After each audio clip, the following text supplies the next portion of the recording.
سوال یہ پوچھا گیا ہے کہ ناخن پر نیل پالش لگی ہو تو وضو اور غسل کیسے ہوگا؟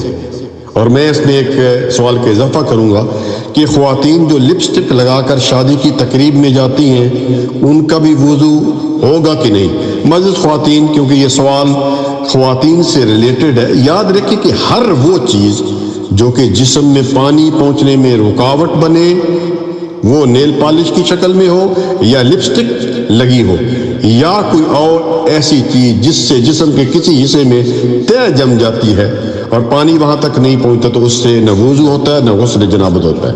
اور ظاہر ہے کہ وضو کیے بغیر یا اگر غسل فرض ہے تو غسل جنابت کیے بغیر کوئی بھی جملہ عبادات، نماز، روزہ وغیرہ قبول نہیں ہوتی۔ اس میں کوئی شک نہیں کہ خاوند کے لیے آپ میک اپ کر سکتی ہیں، بن سنور سکتی ہیں، مگر جب وضو کرنا ہو اور غسل جنابت فرض ہو تو یہ پھر ریموو کرنا ہوگا۔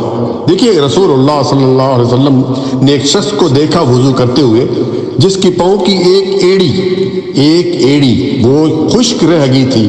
آپ صلی اللہ علیہ وسلم نے اسے فرمایا کہ یہ اتنا حصہ جو ہے یہ جہنم میں چلے گا۔ تو اگر عورت کی 10 ہاتھوں کی ناخن اور پھر پاؤں کے ناخن پر پانی نہیں پہنچ رہا تو پھر آپ خود جو ہے وہ اندازہ کر سکتی ہیں۔ اس لیے اس درس کو غور سے سنیے اور آگے اس کو پہنچانے کی کوشش کیجیے۔ جزاک اللہ خیر، بارک اللہ فیک۔